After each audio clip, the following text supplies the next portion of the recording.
So we have the capability to blend basically an infinite number of diets and provide those to the sows. So that's very exciting for me as a nutritionist.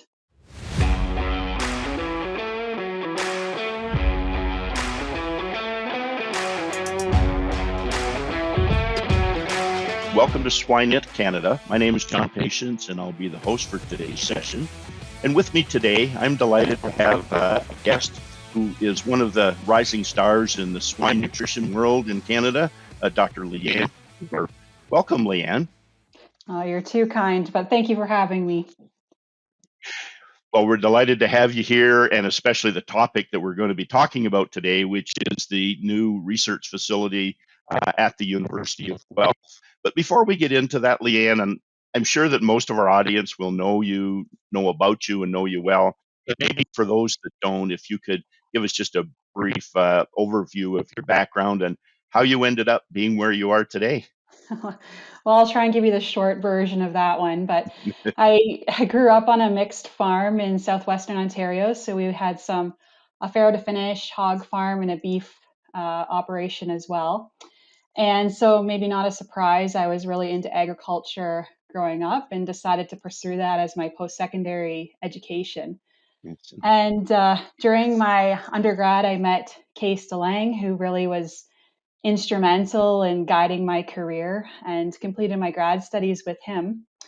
And then was lucky enough to get the position at the University of Guelph as a swine nutrition faculty member in the Department of Animal Biosciences.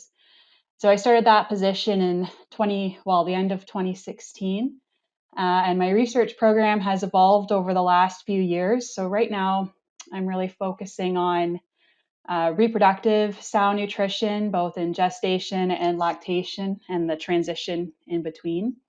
And my passion is amino acid metabolism, but I dabble in other things as well. The Nutrition Athena, Shakespeare Mill, Farmhouse, and Nutrition Partners Nutrition Group offer the full range of nutritional product based on extensive research and developments, and a solid team of experts all across Canada. Our objective is to provide cost-effective solutions, innovation, and support to producer from the entire Canadian swine industry. Very good, very good. And you mentioned Kees de Lang, obviously one of the real thought leaders in swine nutrition for many years. And the new swine NRC committee that's working right now to develop the new recommendations, folks should just sit down and look at the makeup of that committee and see how many members of that committee can be traced back to some degree of training or association with Kees de Lang, and it's very substantial. So he definitely had his impact. For sure. Yeah. So, Leanne, today we want to talk about your new facility at Elora. Mm-hmm. I got to make sure I don't confuse with Urkel and where your old facility was, but now you're at Elora. And please, let's talk about that facility. And what I'm interested in overall is to talk about what its capabilities are, kind of the nuts and bolts, how many sows, how many pigs, and so on. What capabilities in there? What facilities do you have there? Because I understand this is pretty dang impressive facility. And then we'll talk afterwards. We'll get into some of the research aspects of it. But can you tell us a little bit about the nuts and bolts of that facility? Sure. And for $20 million, I suppose you would expect an impressive facility. and true. The design team certainly delivered on that for us. So just in general, the facility is 450 feet long from one end to the other. And so when you forget something and have to go back, yeah, right. Yeah. I always, I think back to my dad's saying, "What you lack in your head, you make up for with your feet," as I'm trudging back to the other end. But in total, it's also 68,000 square feet. So it's quite a large facility.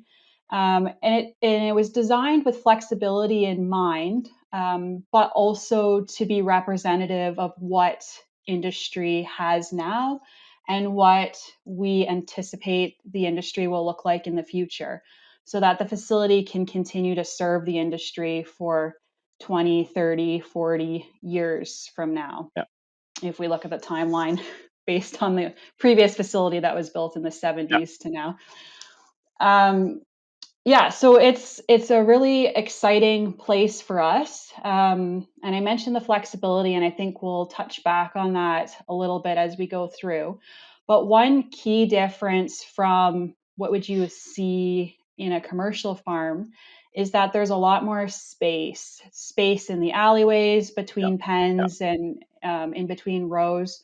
And that's really just to facilitate the research activities that we do, because oftentimes we have large teams of people out there all catching pigs or taking blood samples, doing various things, and we need space to move around and to have our, carts and trays and things to collect our samples into. But other than that, the pig part of the barn looks very similar to a commercial facility. So it's a farrow to finish operation. We have roughly 350 sow capacity there, but it's a partial nursery and a partial finish. So in breeding, we have the capacity for 150 sows or so. The breeding facility has pens along the outside wall and then 2 rows of stalls in the middle of the room. And those pens, they can house 4 to 5 sows per pen. And the housing is split about 50-50, 50% capacity in the stalls and 50% of the capacity is in the pens. The stalls, as you know, we're moving away from this in the industry, but we wanted to have those stalls there to help us with breeding. And also sometimes we need the capacity to keep a sow in the same place for a certain period of time in research. So we were able to put some stalls in still, but they're a little unique in what you would see in a commercial facility, because they're basically all double walled. And so that the interior part of the stall can move. So we can narrow it to about 24 inches or increase the width to about 32 inches. And Oh, so wow. that's, yes, yeah. So that's one, to accommodate different sizes of animals, but two, because we anticipate that there might be some changes to the code of practice. So we want to be able to stay flexible. Yeah. In the breeding system, or in the breeding room, there's only one automatic feed drop with a single feed line, but that's the only place in the barn where the feeding system is that simple. And we'll come back to that again later. And then once the sows stay in the breeding room until 28 days of gestation or confirmed pregnancy via ultrasound. And then we move them over into confirmed gestation. So this is where things start to get interesting. So here in confirmed gestation, we have 24 pens, each capable of housing 12 sows. They're in static groupings, which is helpful for us from a research standpoint.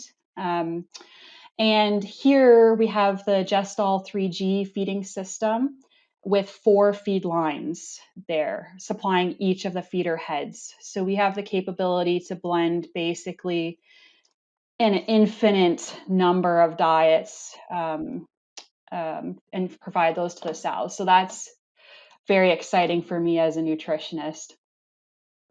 Yeah, for sure. Yeah, and then we move our sows down to farrowing about day 110, and we have 5 farrowing rooms of 14 crates each, so a total capacity of 70. And like I mentioned before, we batch breed, so we batch farrow. The farrowing crates also are a little different than you would see in a commercial farm, mostly based on size. So these ones are 8 by 9 feet, which is quite a bit bigger than on a commercial facility. And again, that's just the built-in flexibility that the design team had the foresight to do. The farrowing crates also are adjustable, so we can keep the sow locked in the middle part as you would normally see. But when the piglets are large enough to escape the sow when she's laying down, we can open those side crates up. And so the sow basically has a full pen that she can turn around in, and change her position.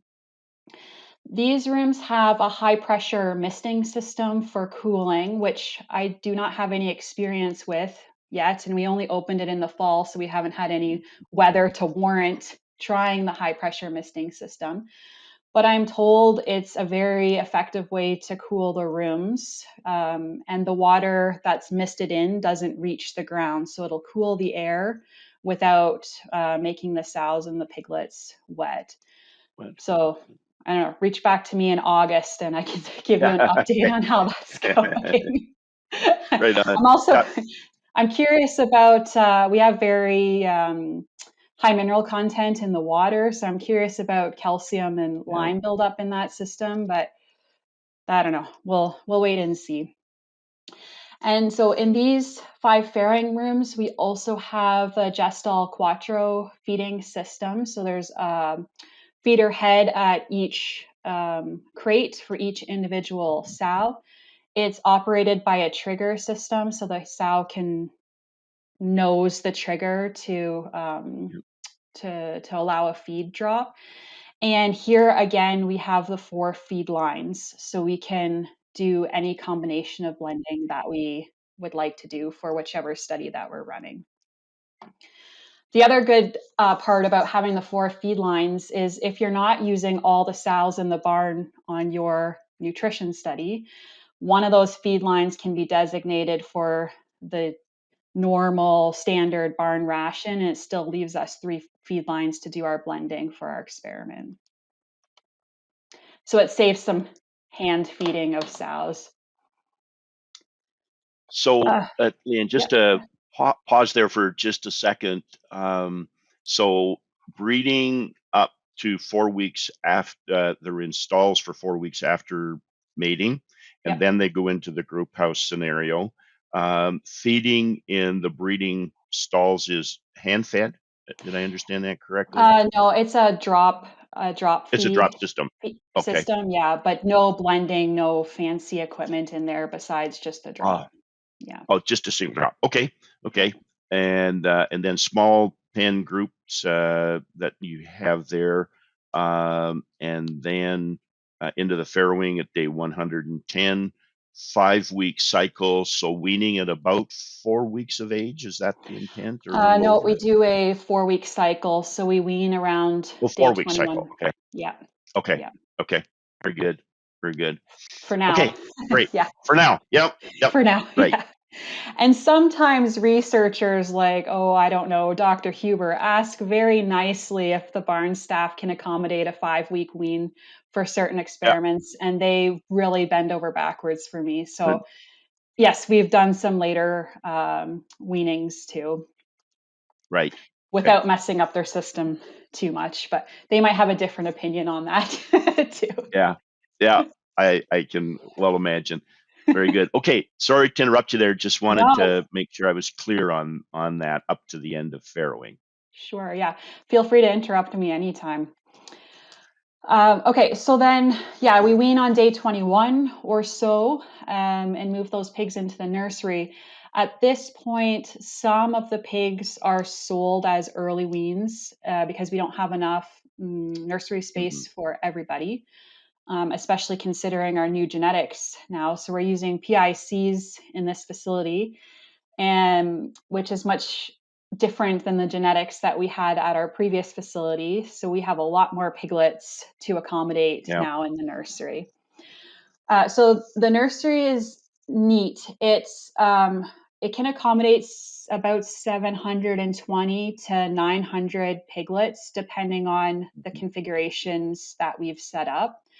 And that's one of the key design components, is that flexibility was baked into this part of the barn. So those nursery pens, we can have them as groups of 5 or 10 or 20 based on removing partitions or adding Mhm. partitions within pens, within rooms. And I like that a lot because you can very quickly increase the number of replicates you have per room Yeah. within one batch. Yeah. And then in grow finish, we have the capacity for about 600 hogs. So that means at nursery exit, we also ship some pigs because we do not have the capacity to house everyone Well, from nursery to finish. And then grow finish is similar in that we can house in groups of 5 or 10 or 15, again, depending on which partitions we maintain or remove from the pens. And then in 2 rooms, one in the nursery and one in grow finish, we have the iVog feeding system, which allows us to monitor individual feed intakes for pigs within a pen. So we've only started farrowing a couple months ago, so we don't have anyone in grow finish yet. But I think that'll be a very powerful tool for us, especially yeah. looking at feeding behaviors, variability, and things like that. So there's a lot of potential there. The feeding system in the nursery grow finish is a WIDA dry feed system. So it looks a lot like a liquid feeding system, except that it's for dry pelleted feed. But it's quite unique in that the system can call and blend any combination of diets and then send Mm. that blend to any pen in any room in the nursery and grow finish portion of the barn. So again, there we have a ton of capacity to do nutrition type studies, but it's a feeding system that we've never worked with before, and there's always a little bit of a learning curve when, especially, you Yep. have that kind of flexibility and capacity within it. It takes a long time to learn all the little tricks and things that you can do with the system. Yeah, that's that kind of a system because it delivers a bolus of feed at a time. Is that right? That's And the right. individual pen. That's become pretty common here in Iowa, throughout the Midwest in research facilities. Um, and yeah, you're right. There's a learning curve, and there's some things that have to be figured out. The barn staff will get used to it, but it's a wonderful system. It really is. Yeah, and the one thing that I'm struggling with that one is instead of having the sensors in the feeders that say I'm full, you run the chain disk just Ah, until the proxies say I'm full. The yeah. sensors in the feeders now, they just say I'm empty and you must deliver to me 25 kilos of this diet. So it's a little bit of a Oh, different way of hmm. thinking about feed delivery, and you have to make sure that you have those sensors set at the right level in the feeders and that you've programmed it to deliver the right amount of feed, not too much to overfill and things like that. So Yeah, yeah, it's different, but once we get it all figured out and working well, I think it'll be immensely yeah, helpful for us in research. yeah. Yeah, amazing data for sure. Yeah. Yeah, so that's kind of the, you know, I don't know, commercial part of the Yeah. facility. I guess we should say there is the manure pits are underneath the barn. They're only 4 feet deep, so we do not have a lot of under barn manure storage. Hmm. But we have several transfer stations that pump the manure out into a large outdoor manure storage tank, and it's massive. So that's where we put the manure instead of having it as under barn storage. Right. And then we also compost on site too. So we have a omnivore composter because the biosecurity on this facility is very tight and even tighter than it was in our previous research facility. So it was very important to us not to have any trucks coming in and out for dead stock removal. And so, yeah, we put in the omnivore system, and I think it's working fairly well from what I've heard so far. And it's just nice to have that capacity in house. Yes, absolutely. Absolutely. So that's your commercial kind of capability. And then, Leanne, if you still have other facilities to support this facility, so for example, you have a meats lab on campus, so you can do carcass work and all that kind of thing if your research calls for. Does that, and of course a diagnostic lab at the OVC and so on. Yeah, we're very fortunate at the University of Guelph that we can basically do the whole gamut of research from start Yeah, to finish. So yes, as you mentioned, we have the meat processing facility on campus. It's a CFIA inspected, which is the only facility like that in Canada. And so I can bring in hogs, and we do and do full carcass and meat quality workups on those. And that's a really yeah, nice piece, especially when you're doing nutrition in the grow finish period. If you're getting good yeah, growth rates, good for you. But if the carcass isn't very valuable, yeah. then what are you really doing?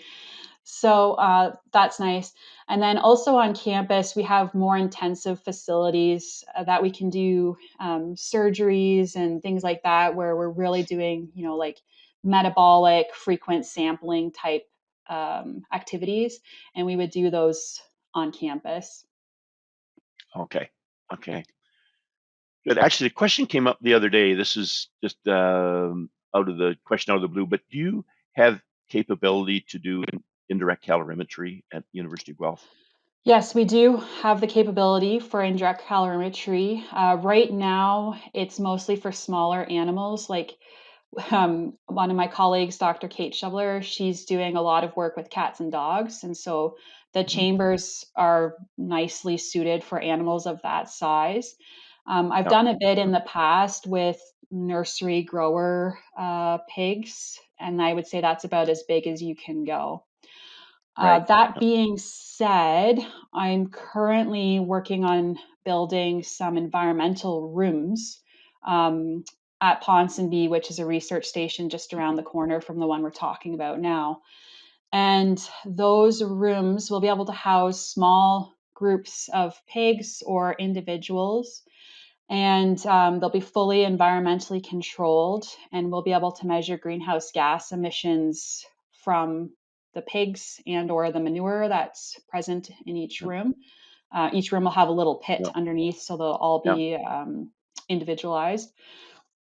But I'm also looking for the capacity to measure O2 consumption in those rooms as well. So we should be able to do some calorimetry stuff there. And Right then we on. can do much larger animals than what we're constrained with on campus. Right, right. Yeah, yeah, just an incredible array of capability there. But back to Alora. Sorry to get you off there a bit.